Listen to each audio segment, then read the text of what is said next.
Anne Romanoff sur Europe 1. Éric Coquerel, Léa Landau a enquêté sur vous.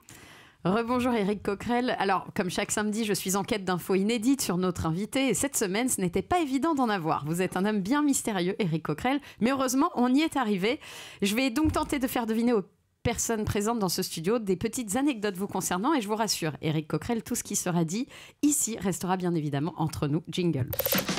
Europe 1. Entre nous, c'est l'histoire qui commence au hasard. Mais qui risque de mal se terminer. Alors commençons simplement. Éric Coquerel ne sort jamais sans un roman dans sa poche, un thermos de café ou un petit carnet sur lequel il note sa to-do list de la journée, à votre avis. Un petit carnet. Café, Un roman. troisième. Un roman, c'est plus chic. Non, un petit carnet. Un roman, ouais. Ouais, Un roman, bah roman, oui. évidemment. Alors, Quel est le roman que vous avez alors montrez-nous votre roman. Alors, Là, en ce moment, je lis un bouquin d'un Anglais qui s'appelle Co, qui porte le chiffre 11.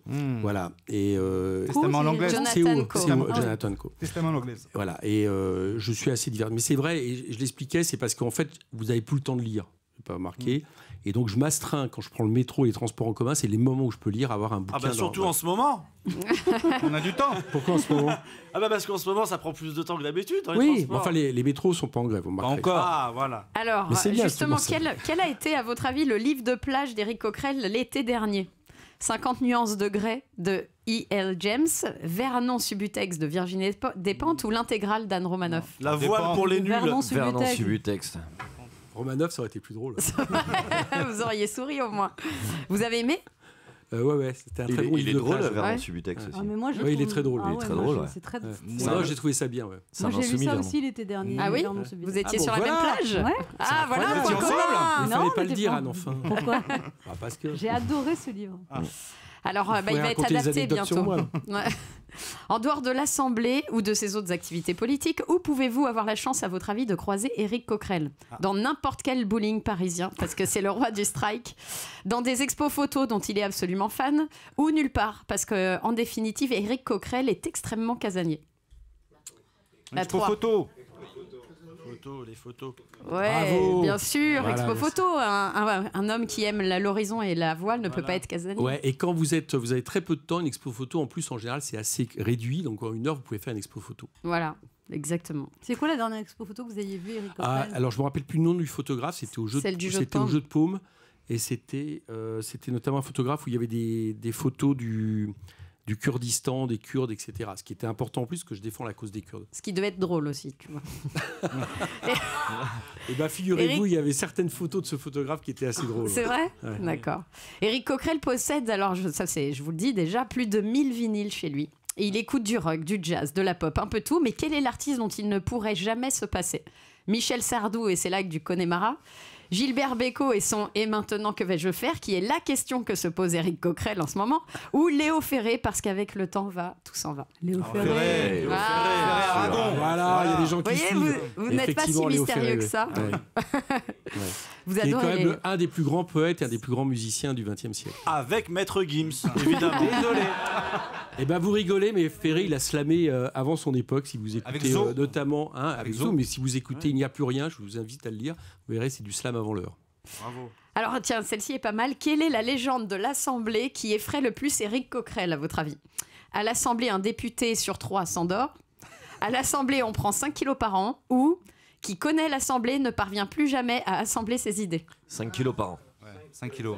Ah ouais, c'est terrible. Mais pourquoi? Vous passez votre temps à manger? Mais non, c'est pas ça. C'est que d'abord, La quand vous êtes cantine. à l'Assemblée, vous vous retrouvez dans des positions assises plus fréquentes que d'habitude, et puis vous mangez. Parce que vous y passez des fois, il faut le savoir, qu'on y passe des fois de 9h du matin à 2h du matin. Donc vous mangez et vous buvez Et on aussi mange un bien. peu de vin rouge, par Voilà. exemple. Moi, Ah, j'aime bien voilà. le vin rouge. De manière mesurée, mais j'aime bien le vin rouge. Et ça, je suis désolé, mais j'ai une nature qui fait qu'aussitôt que je bois un peu de vin rouge tous les jours, eh bien, je grossis. C'est Et, votre péché mignon. Et donc, j'essaye de me limiter et de faire du sport. Voilà, j'ai joué dans l'équipe du Variété Club, de l'équipe de France de l'Assemblée contre le Variété Club. C'était mon dernier match. On Au s'est foot pris 13-2. Ouais. 13-2 13 quand à même. 2 Ouais. Ouais. Et vous avez eu 2? Bah Ah oui. oui. Vous savez, un jour, je vous raconterai le cauchemar que c'est. Vous êtes défenseur central, vous êtes déjà un certain âge, je suis pas tout jeune.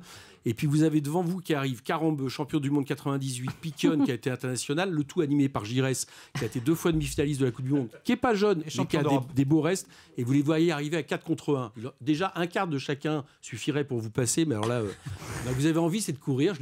En vous enfuyant, je l'ai pas fait. J'ai tenu bon, mais on s'est pris 13-2. Et il y avait Ruffin aussi. Hein. J'étais pas le seul. Tiens, restons un peu dans le foot, justement. Vous avez dit, Éric Coquerel, tout à l'heure, bon, vous ne faites pas de sport, à regret d'ailleurs, mais donc vous adorez le foot et vous supportez donc l'équipe de Saint-Ouen, Red Star, notamment pour une raison. Laquelle, à votre avis ? Parce que leurs slogans sont politiques, essentiellement, parce que les supporters sont à 90% des supportrices, ou parce qu'il a lui-même été dans le passé membre de ce club ? Membre. Ah non, parce que les slogans sont politiques. Exactement. C'est un club très à gauche. Ouais. On retrouve un peu les ambiances de manif et c'est vraiment agréable parce que il n'y a pas de slogan homophobe, il n'y a pas de slogan, il n'y a pas de slogan contre l'autre équipe, par exemple, jamais. Donc un des slogans qu'on peut entendre, c'est... Par exemple, c'est... T'es trop payé, cours plus pas très vite. sympathique avec les policiers ou les militaires, C'est ça. mais c'est flic, arbitre ou militaire, qu'est-ce que t'attends, qu'est-ce que tu fais pas pour gagner un salaire, qui est une manière de critiquer l'arbitre qui est mieux que vous voyez ce que je veux dire ? Ouais. L'arbitre, voilà, je trouve que c'est plus... c'est un clin d'œil, mais l'ambiance est super. Mais j'ai joué, mais il se trouve aussi que j'ai joué vétéran contre le Red Star. Mais il y a Ah, longtemps. voilà. Vous étiez bon ? Non. Non, parce qu'en fait, mon sport préféré, pour tout vous dire, c'est le rugby. J'en ai fait 15 ans. Et puis, au bout d'un moment, quand vous recommencez en rugby à un certain âge, vous cassez tout. Je me suis fait les entorses de ligaments, les côtes. J'ai dit, bon, je vais passer au foot. C'est beaucoup plus tranquille. Plus soft. Alors, lors de l'événement hologramme de Jean-Luc Mélenchon, dont on se souvient tous, Éric Coquerel, lui, était à Nantes pour animer un meeting avec donc sur scène l'hologramme de Jean-Luc Mélenchon, avec lequel il devait évidemment interagir. Mais il a connu une difficulté ce soir-là, laquelle ? La machine a bugué et Éric Coquerel a dû finir le discours de Jean-Luc Mélenchon tout seul. Il faisait semblant d'interagir avec l'hologramme qu'il ne voyait en réalité absolument pas, ou une erreur à projeter l'hologramme de François Fillon ce soir-là. Vous ne le voyez pas. Vous voyez pas ? La 2. Ah là, la 2. J'ai passé mon temps à faire semblant de regarder Jean-Luc Mélenchon parce qu'il fallait donner le change. Et on était 2 animateurs, on était les 2 seuls qui ne voyaient pas l'hologramme de Jean-Luc Mélenchon. Parce que vous étiez de Donc côté. j'étais un c'est peu ça. face comme ça, là, face Ouais. à faire ah oui, super. En ne voyant personne. Vous voyez, j'arrive à rigoler. Hein. Alors, allergique Mais aux je chats. l'entendais. Hein. Ouais, vous l'entendiez, oui, quand même. Alors, Éric Coquerel est allergique aux chats et aux autres animaux à poil. Alors, il avait un animal de compagnie original étant petit. À votre avis, c'était lequel ? Une femme. Non, pardon. Petit. Eh Hein ben. Un serpent, un poisson rouge ou une tortue ? Tortue. Et on partage les allergies ensemble d'ailleurs. Exactement. Voilà. Ah, vous êtes aussi bien renseigné. Ouais, je me renseigne. Tiens, d'ailleurs, Éric Coquerel adore le printemps, mais cela lui cause un souci. Il fait des allergies non-stop au pollen, ou alors il est frustré de ne pas pouvoir prendre le large en bateau, ou les deux, mon capitaine. Les 2. Voilà, finalement, on commence Voilà, à les bien deux. vous Mais connaître. en plus, j'ai Éric pas mal Coquerel. d'allergies face à Emmanuel Macron en ce moment. Et ben voilà. Faut arriver à se soigner là-dessus. À quand le prochain large alors Hein ? À quand le prochain large ? Vous allez prendre le large quand la prochaine fois ? Ah, je me dis qu'un jour, quand on gagnera les prochaines élections présidentielles. Bah, c'est pas demain. Et j'aurai pas le choix. Suite, hein. Ah, du Je coup, repartirai on vous aussi donne un un jour en boulot, bateau, vous ouais. prenez le large directement. Non, on fera prendre le large au pays. Ah, d'accord. Un horizon différent de celui d'aujourd'hui. Non, et parlez-nous, je sais qu'il y a un projet qui vous tient à cœur, c'est un documentaire. Oui. Bah oui, je viens de finir. Je sais pas comment j'ai fait pour avoir le temps. Je viens de finir un portrait de Michel Desjoyaux pour un livre collectif. Et puis, je rêve. En 96, j'ai fait un documentaire sur l'histoire des courses autour du monde à la voile avec un super réalisateur qui s'appelle Yannick Kergoat. Et je rêve de faire la même chose 20 ans après. Donc, j'ai fait le synopsis. Il y a des boîtes de prod intéressées. Mais depuis, je suis devenu député.